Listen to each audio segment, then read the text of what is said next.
All right, let's get started. The first fighter on the card. We're going to walk them out as I announce them. Liverpool's own Darren the Gorilla Till.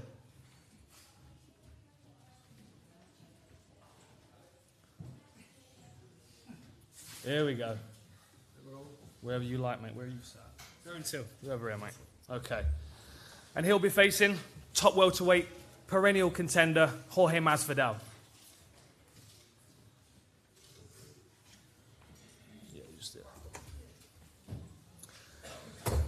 One half of the co-main event, number 9 welterweight fighting out of Birmingham, England, Leon Rocky Edwards.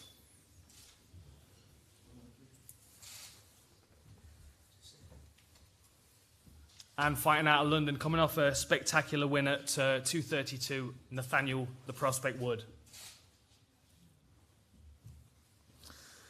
All right. Thank you to the fight fans joining us on UFC Facebook Live. We very much appreciate you. Remember to comment on the stream. We've got a few comments coming in from Twitter and stuff, so we'll get to those as well. Before I open the floor to the media, I have a couple of fights I want to announce. This is my favorite part of the day. 2 fights to announce, 2 featherweight bouts to announce. The first one, Danny Henry against Dan Ige. What a fight that's going to be. And then this one, I know this man's going to be very happy about this. Mike Grundy is taking on Nad Narimani. That is going to be an absolutely fantastic fight as well. And we have one more to announce, which I'm going to pass that over to the prospect to announce. Would you like to tell us? Yeah, so I'm happy to announce that I'm on the London card and I'll be fighting Jose Quinones. Nice, Quinones. Great fight. All right, we're going to open this up to the media. Please let us know. Far away. First question for Darren. Darren, obviously you're coming off such a high-profile fight against Tyron Woodley. Obviously didn't go your way, but what does it mean to you for the UFC to give you the call to headline this particular card in London? I'm quite proud of myself because it's my 4th main event in less than 2 years. So, you know, just keep main eventing, keep, you know, big bills, keep fighting big names. And I'm happy because I've never ever fought in London in my life. And, you know, the UFC were really pushing for this main event. And now it's happening, and I feel like not just the main event, but the whole card is probably one of the best cards on London. Like that's not me just saying it because I'm on it. It's just every fight's, you know, it's going to be a crowd pleaser. So I'm looking forward to the whole event, to be honest. What have the last 3 or 4 months been like for you since the Tyron Woodley fight? Sad. Just normal life, you know. A loss. It depends how you take a loss. A lot of people can change from a loss, and it hasn't changed me. I know what happened in the fight, and you know it wasn't a good fight for me in no way, shape or form. I was fully prepared. I trained harder than I've ever trained in my life, and for my own opinion, it was an embarrassing performance for myself. It was. I didn't get to throw a punch. It just didn't go anything my way on the night. And props to the champion there. But last 4 months I've had surgery on my nose. I didn't, you know, tell anyone about that, but I had a broken nose, so I've had surgery on that, and I've just been, you know, keeping in the gym and trying to evolve my game and just keeping that same mentality, you know, that same mentality. I think I'm the best and I know I'm the best, so that's it. And in Jorge Masvidal, what kind of fighter are you facing here, and have you kind of been a fan of his perhaps from a distance? Yeah, I remember Masvidal back from when he used to fight in back gardens, and I said that to him before, and it's just one of them fights where there's just not a lot of bullshit involved, whereas it's someone like me who's game as fuck and he's game as fuck, so I don't really need to sit here and talk a lot of shit or disrespect him in any way. Do I want to knock him out? Yeah, I want to viciously knock him out, but that doesn't necessarily mean I don't respect the guy. As I said, I'm game as fuck and he's game as fuck. And I'm coming for war on the 16th of March. And for you, Jorge, when this fight was announced, you made an Instagram post and you said that you like fighting in people's backyards. What do you see in Darren Till? And you know, can you perhaps describe your feelings and emotions in headlining or co-headlining with Darren here in London? Before I answer that question, I'd like to give a standing ovation to one of the best fighters to ever come out of England. If you guys don't know who he is, that's Brad Pickett. Always been a fan of that guy. I've always told him he's one of my favorite fighters. He's never believed me. Maybe he'll believe me now. You know, I love that guy. But yeah, I'm excited to fight. I like fighting in people's backyards maybe more than my own backyard. It's just fun, man. I like the vibe, the energy you get, you know. And England has produced a lot of great fighters for a long period of time, so the crowd is super knowledgeable. I mean, we got this guy here, Lee Murray, my boy Brad over there. They've been producing top talent for a while, so the public here is educated. They know what they're looking at. They're not screaming armbar when the two guys are standing on their feet or knockout or something stupid, you know. So I'm eager to fight here, and I got a lot of fans here. A lot of people from here always show me love. They like my style, so I'm happy to be here and kick some ass, you know. Rocky? Great fighting at co-main, but there was a lot of talk early on of potentially you fighting Darren. Is there a little bit of disappointment, honestly, that you're not in the main event? Yeah, 100%. I feel I should have been the main event. I called out both guys, Masvidal and Till. They both turned it down. I was meant to fight George in December, I think, on the John Jones card. He said yes, then he pulled out last minute. So he was going to wait for Nick Diaz, and that didn't happen. Now I pushed for the London card, me and Till. He didn't want it, that didn't happen. So now I'm here, I got Gordon Nelson. He's good. It'd be a good fight, I'm looking forward to it. I'm going there to punch a hole through his head, and hopefully whoever wins the main event, I should be next. Do you feel like you've got to make that kind of a statement on March 16th to get the winner ultimately of this fight, maybe? Yeah, I feel like I have to go out there, I have to finish Gordon Nelson to state my claim and to get the winner of the main event. Darren, you spoke previously about, you know, one or two opponents turning down a fight, one or two welterweights. There was even talk of you fighting at middleweight. How close was that? Fighting at middleweight? Yeah, they offered me Rockhold, and they offered me actually Anderson Silva. The reason I called him out is because he's got a mutual friend of mine, and he told that friend, he said, tell Till to call me out on social media and we can try and make a fight happen in Brazil. So, you know, that's one of the best fighters ever in the world. And I did it, and then for some reason he just started chasing the Conor fight. So I was like, oh, whatever anyway. So I don't know what happened with the Rockhold fight, but I said yeah. And then they were talking about maybe me staying at welterweight, and then Colin come to me and said, yeah, you've still got unfinished business at welterweight, so stay at welterweight. And obviously the last cut was easy, so it was like a no-brainer to just stay there until I ultimately do move up to middleweight, which will happen soon. Before you agreed to fight Jorge, then Rocky said he was calling you out. Did the UFC ever come to you with the Rocky fight? No, they never. They come to me with the Ponzinibbio fight. They come to me with Dos Anjos. They mentioned Usman. Yeah, either way, I called him out on social media, called him out after the fights, and still no fight. This is a fight to make. This wasn't a fucking main event to make, him and George. It was me versus him. He was the best welterweight in the UK, and that's what should happen, not George. But your time will come. Your time definitely going to come, I'm telling you. You're not as good as you think you are, mate, I'm telling you. Listen, I just know one thing.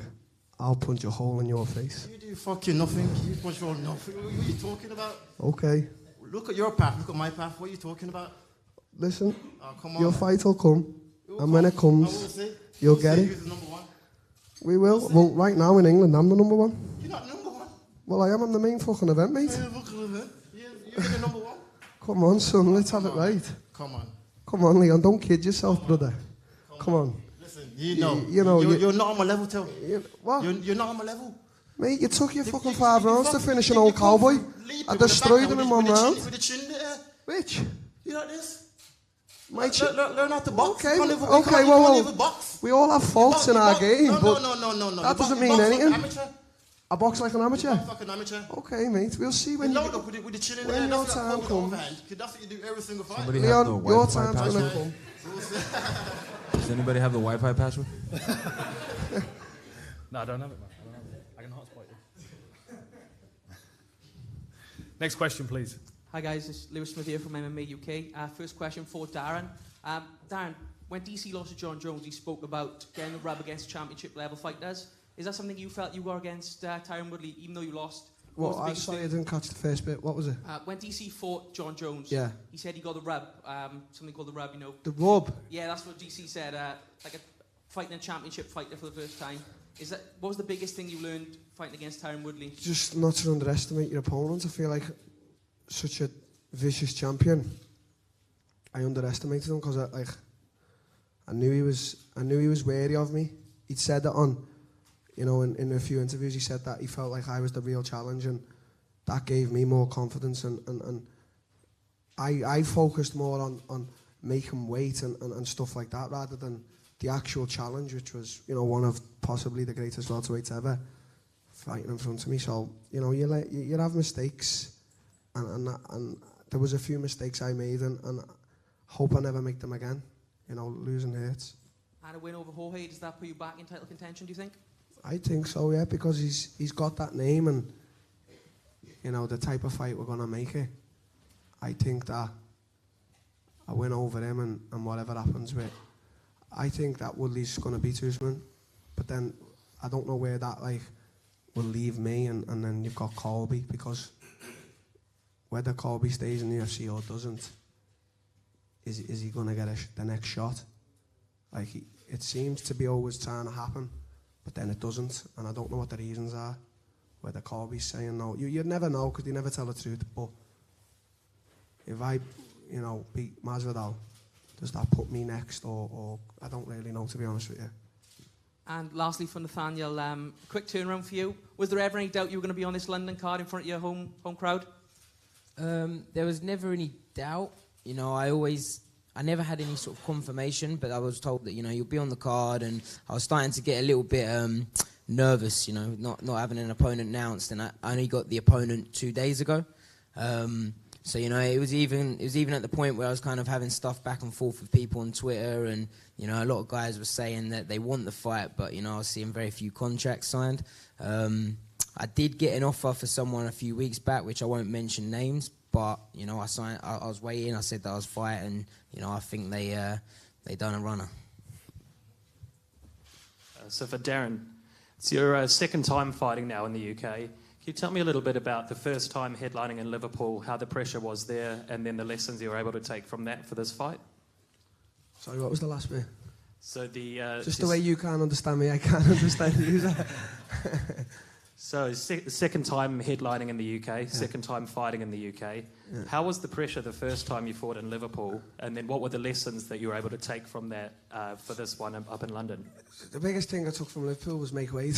So that was that. But it was just, to be honest with you, it was the opponent I was fighting in Liverpool, because I just knew that I couldn't be myself against Wonderboy. I had to pick shots and be more tactical, and it probably wasn't the best crowd pleaser, but certainly made up for it with walkouts and how the crowd were. So it was a very special moment in my career, and hopefully the same again in London. But it's a different opponent this time. I feel like we're both fighters, so let's make it a real crowd pleaser. And I'm just happy to be a part of another main event. It's just it's overwhelming for me.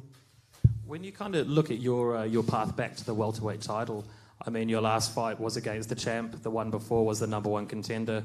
Does it feel like a step down fighting number 10 and Jorge Masvidal next? Not really, because I feel like Masvidal's probably a bigger name than me. He's just been a bit inactive. He's fought everyone, and he is what he is. I think I win over him.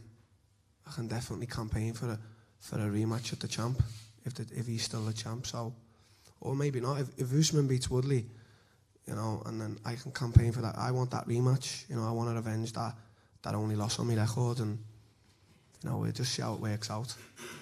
What are the biggest challenges that Jorge presents to you as an opponent? I think he's got that experience. He's not really. I wouldn't really say he's afraid of me. I'd say his experience. He's smaller. He's probably a little bit faster. So we'll see. And he's probably got a good strategy trying to break my rhythm, as I'll try and break his. So we'll see. But I think it's like youth. A lot of these fights I've been in lately, it's like youth versus experience, because I'm quite young, and I'm in the top end tier of the welterweights. And for Jorge, it's been over a year since you've last fought. I mean, how has that 12 months plus out, how has that been for you? How has that been for your body? I mean, how are you feeling coming up for this fight? First half, I was heating up some injuries, and then I got a job opportunity that I took up that ended up being pretty cool, and that's why I stayed inactive for so long. But the whole time I wanted to scrap. It's just that this has been, since I've joined the UFC, has been the longest layoff I've had. But I had to take care of some injuries that I just kept putting in the back burner, and that's what I concentrated on.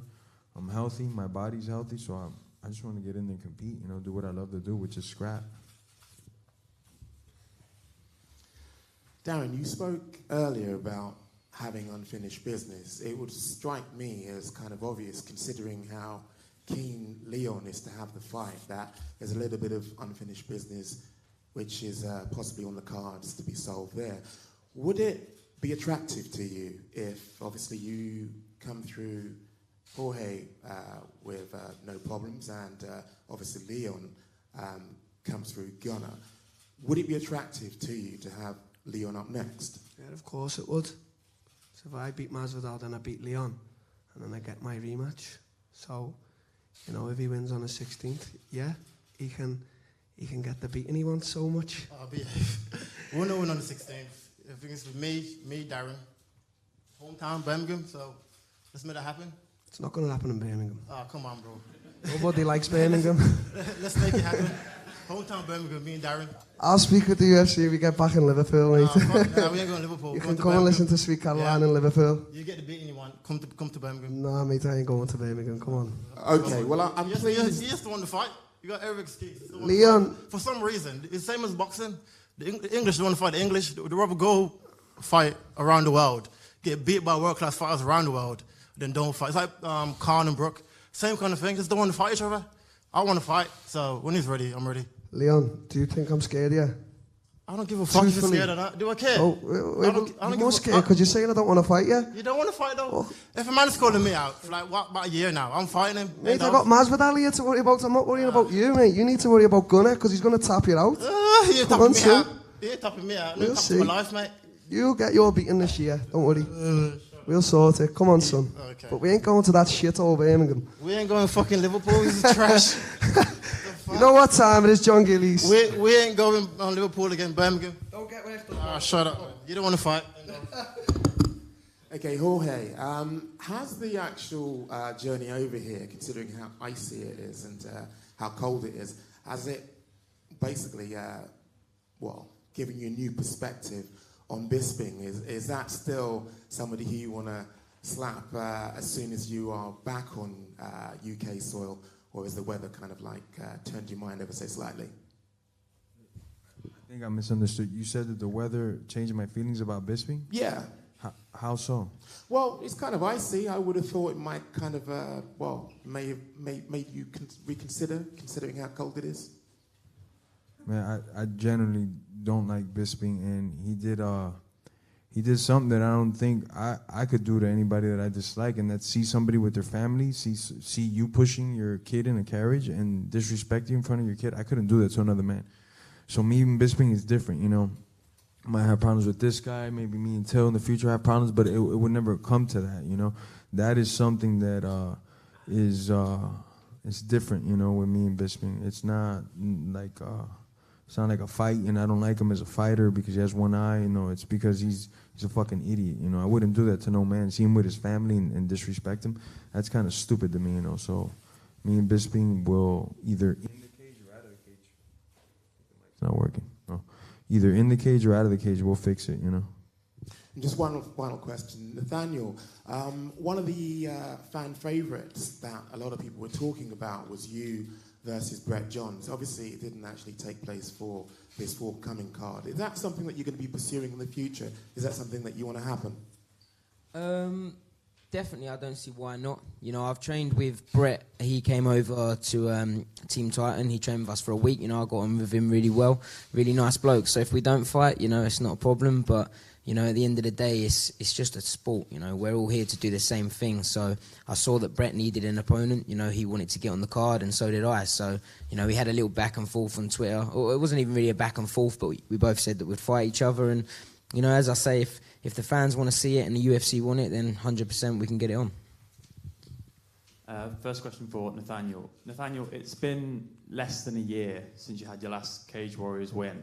Could you have ever imagined that the next 12 months would have gone this well, or you would have progressed this quickly? If I'm honest, you know, yeah, you know, 100%. Even when I was in Cage Warriors, I believe that this is where I was supposed to be. I believe that I'm capable of taking out anyone there is in the world at bantamweight. So, you know, yeah, if I'm honest, I'm just living the dream and living exactly what I've kind of imagined. And next question for Darren. Darren, you're someone who always talks about the future, talks about wanting to be the greatest and everything like that. You've said that you've been able to take some perspective after the Woodley loss. Has your viewpoint changed on, you know, wanting to be the best and things like that, or is that still the main goal, the end goal? Of course, yeah. I don't want to be the worst. Right now, I probably am because of my last fight. You know, I lost, but I don't really want to think about anything else. You know, I know I've been criticised before in interviews because I say I don't really care. But right now, I've got like 7 weeks, and the only thing I want to do is just focus on beating Masvidal. I don't want to really do anything else. I want to beat him. I just want to beat him because, you know, I just want to beat him. There's nothing else I can really say because that's all I think about right now. I don't really want to think about after him, this can happen and that. Yeah, it's good to weigh up options and that, but right now I have to train harder than ever to beat this man on the 16th. Jorge, just down here. You mentioned in a previous interview about your worries about judging in England. You said that, you know, you thought there would have been some bad decisions. Can you elaborate on your thoughts on that? And does it worry you at all that you think that the judges might be a little biased towards Darren Till? Oh, definitely. I think Bisping versus Dan Henderson, the one that was here, was one really bad decision. It was like 2 10-8 rounds that, like, the judges didn't see. He got dropped and almost KO'd 2 different times. And on the 5th round, I still remember him getting ridden out by Dan Henderson. So straight up without counting the 10-8, I remember thinking, man, Dan won 3 rounds easy, you know? And it didn't go that way. There's been some other decisions here that I've seen were weird. This Brazilian guy, I forgot his name, against an English dude that I thought the Brazilian guy won 30-27 and it didn't go his way, you know?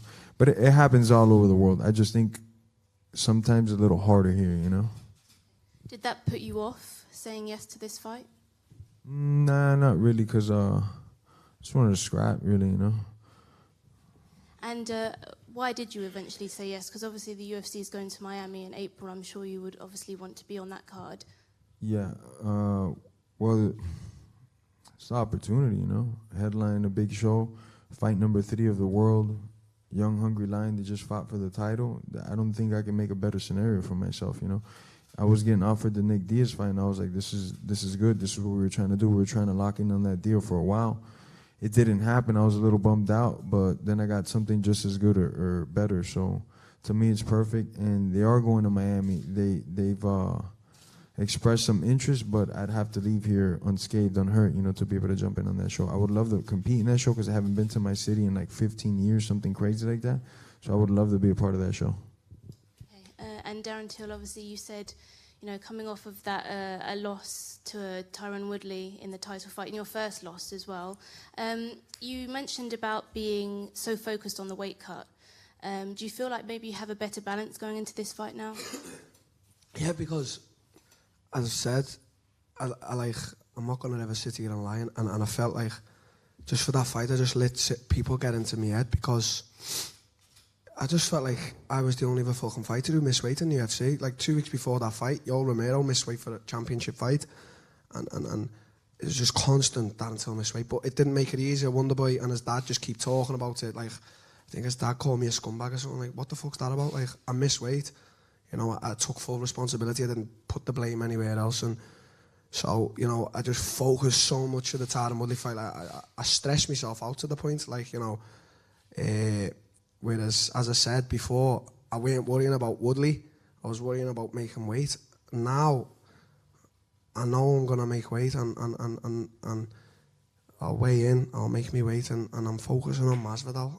As I've just said then, I don't really care about anything else. I've got my nutritionist over and he's going to make sure I'm on weight. I'm going to make sure I'm on weight. And then the important stuff for me is fighting. and Dan Hardy obviously announced that Mike Grundy is going to be on this card. What does that mean to you? A lot. I'm probably more happier for Mike than I am myself fighting in the main event, and that's the truth, because you know, I'm a guy who works hard. I'm young. I've got a lot of stuff to learn, and Mike is so. It's weird because like Colin comes up to me and says, "Yeah, Michael looks up to you," but I think, well, hang on a minute. I look up to him because of how hard he works and what he does. You know, he's permanently taking the kids to wrestling classes. You know, he doesn't stop for a minute. You know, of the weekend I get to rest and do what I want. He doesn't. He has to go to like BJJ competitions and stuff. So that's a man who deserves it. That's a man who doesn't have any other income. That's a man, you know, who now can start making a living through the UFC and hopefully reach his goal. You know, and I've done my part now. I've campaigned enough. Do you know what I mean? I think Shelby hates me. I text him every day. I said, get Grundy in the UFC. I think even once I said, get him in or I won't fight. So I'm really very happy for him. He's a man who deserves it. A question for Nathaniel. A lot of people are tipping you to kind of make a real impact in the UFC. You've obviously made a perfect start. Do you feel any kind of pressure that comes with that label? If I'm honest, I do. I do feel some pressure with it, but you know, pressure makes diamonds, and it's up to me how I take that pressure. And you know, a lot of people make it. They crumble under the pressure, and for me, I feel like I rise to it. And obviously, you were in Cage Warriors just before that, so you've had 2 fights in the UFC, as I mentioned. How would you rate your own sort of performance in that transition to the UFC in those 2 fights? If I'm honest, slightly different. You know, usually I'm known for TKOs and knockouts, and you know, the last 2 fights I got the submission wins. But you know, it was kind of more my opponents giving me the submissions more than me looking for them. You know, so predominantly I am more of a striker. That's what I want to be known for. You know, I look for the knockouts, and that's what I want people to expect when they watch me. So as I say, other than getting the submissions, that's the only real difference. Have you kind of felt the step up in competition almost, if there is one? Not really, if I'm honest. It's the same as the end of the Cage Warriors days with me. Question for Leon over here. 6 wins in a row, very impressive record in the UFC. I know you had your eyes on the likes of Darren and Jorge. Obviously, those fights didn't materialize. You've got a fight in Gunnar Nelson, who's a big name, but he's not high up in the rankings. Are you a bit disappointed to be fighting him, or? Not really. Gunnar's a big name. Like I said, he's been around since I was in Bama, and he was in Bama as well, and it was like I'm going back and forth since then to fight Gunnar, and then he went to the UFC. Now I'm in the UFC, so this fight would have happened eventually. So I think get him out of the way, then, like I said, the winner of this main event next, and that'll be perfect for me this year. And obviously headlining at a show in Singapore. Can you talk about that experience, how it was for you? It was amazing. The fans was amazing. My first main event as well, so I was a bit wary going into the 5-5s, and when I got there, and I was trying to drag the fight out to feel how I feel in the 5th round, because leading up to the fight, everyone's talking about, you won't be able to hang in the 5th and 4th and blah blah blah, and so it was good. It was amazing. I'd love to fight there again. And I know you have your sights set on fighting Darren if you get on stage with this. I'm not. This is not about Darren. Stop, like, you know what I mean. It's about. It's the Darren Till show. No, I was going to ask: is there anyone else on your radar who you would like to fight after you get past the Gunnar? My aim is to get to the title shot and get the bout, and so whoever leads me next to the title shot, that's where I'm at. So whoever gets into the world title, that's what I'll do next. And a question for Darren. I don't know if you saw before the end of the year, Liverpool Football Club got their application approved to host boxing and concerts at Anfield. Have you been in contact with the club about getting anything done there, or? Well, not now, since I got beat. So that's just another. I mean, I got a lot of shit for like calling Conor out, and I know, yeah, he's a much smaller guy. He's a featherweight, lightweight, and I'm, you know, practically a middleweight, welterweight. But that was just like a dream fight, you know, thinking about of how big a name he is, and you know, in my hometown, you know, just to sell out. I just had dreams. We all have them in this room, and you know, right now nothing's happened with it. You know, a few things got said, but you know, I feel like now in myself, I need to really, you know, wake up a good win, wake up a big name, and we'll see, you know. But definitely in the future, whether it be 2 years, 3 years, that something like that is what you'd be remembered for, and I want to do it. It's just things that people haven't done, you know what I mean? And it's just a big dream for me. Like the Echo was a big dream, and that happened. So. And being offered a fight with you, headlining here, was there any truth to that, or? Yeah, as I said, it's like difficult because the UFC were like offering me Colby and Usman at the same time, and they were waiting to see what would happen with the Dos Anjos and Usman fight, and he lost, and they still offered him, and then they told me that them two met up because they didn't want to fight me. They wanted to organise a fight between themselves in Argentina. So I said, well, okay, then Usman or Colby, and it was like a toss-up between them two who was going to get the title shot, and I don't know why, again, Colby never got it. So, you know, it was left with Usman versus Woodley, and then practically me versus Colby, but again, I don't really know what Colby, I just don't even know what he's doing. Jamal Niles here for MMA Plus. Darren, you were very active on social media over the weekend, specifically calling out the likes of Ben Askren. I know last time we spoke you had a lot of things to say about him. Can you talk to me about, do you really enjoy putting a target on your own back in this division? I'm not on Twitter much, but when I go on, I do cause a stir. Yeah. So, you know, a lot of people say that I'm drunk and I'm on drugs when I'm doing it, but like, you know, I was up at 5 a.m. giving the baby a bottle, so I don't know, it's just it's fun for me with Ben because Ben like tries to come across on social media as like this clever, intelligent dude, which listen, I've been following Ben for years and years. I remember when I started wrestling in Brazil, and my coach, he said, watch this guy Ben, he's unbelievable. And you know, wrestling, yeah, he is, but this is MMA, and his stand-up is absolutely garbage, and he just tries to demean at everyone. Like, it's when I call someone out, I'm not like trying to demean their skills. That's what he's trying to do to me. He's like trying to say I've basically got nothing. Yeah, I know I need to evolve. I've got a lot of things I want to work on, but like, you know, don't discredit what I'm doing. So, you know, he tries to come across all intelligently, so I just say, you know, basically shut up. Like, you fucking whatever. I can't really repeat what I say to him, but you get the gist. He's a wanker. And just touching on the Conor McGregor fight, I know that'd be down the line at some point, but do you see him accepting that fight if you offered it out I've to him? just said it. Listen, I'm not like living in this dream world. I'm a realist, and I am a big dude. You know, as I said, it was just a little dream. You know, in my mind, just a little dream fight, and whatever happens. I think he's going to be probably fighting Cowboy or Khabib, and you know, he did fight at welterweight. He obviously fought Nate, but we'll see, mate. As I say, you know, I wanna beat all these guys and make a massive name for myself and leave a legacy behind. So we'll see, mate. And just a question for Jorge and Leon, both of you. Obviously, Leon, you've had your back and forth with Darren today, and Jorge, you're fighting him. The 170-pound division is one of the most stacked divisions of all in MMA. So is there a constant idea of looking to the future, kind of not looking past your opponent, but there's always potential fights down the line that you guys are constantly thinking about? I'd like a rematch with Maya and Thompson. Those are the only fights I really would like, you know, especially with either one of those guys I'd actually like to fight, but I'd fight them tomorrow. It's nothing personal, just, you know, I think I could do a lot better than I did the first showings against him, you know. So if it was up to me, after Darren, I'd fight one of those guys if I could, you know.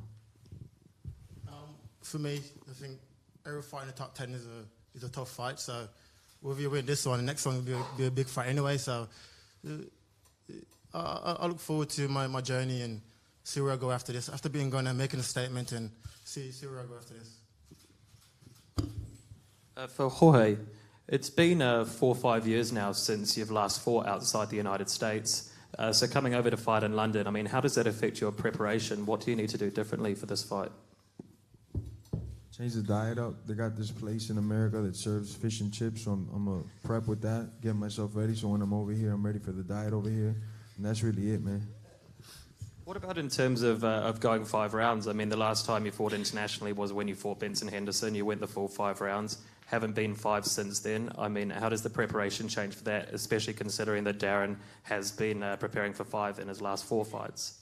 Well, that fight with Ben, I was scheduled for a 3-round bout against Dum Hyun Kim, and then like 8 days before, the other half of the main event fell apart. So I didn't really get to prepare for that 5-rounder, and I went out there and did just fine as far as gas goes. So right now it's just me waking up, running my miles, swimming, hitting the bag. It's the same thing, just 2 more rounds, you know. Nothing different. And for Leon, you've obviously been calling out Darren Till and Jorge over the past few months. I imagine that you've studied some of their tape and looked at them as potential opponents. How do you break down the fight between them, and how do you see that fight going? Pick a winner, the winner of the fight. I'd probably go Darren for the size difference, and I feel Masvidal's yeah this time, and I feel Darren probably edge it, and he'll play right into Darren's end, and I'll probably edge Darren in this fight if I had to pick a winner. Stylistically, it's perfect for Darren and for him to win this fight.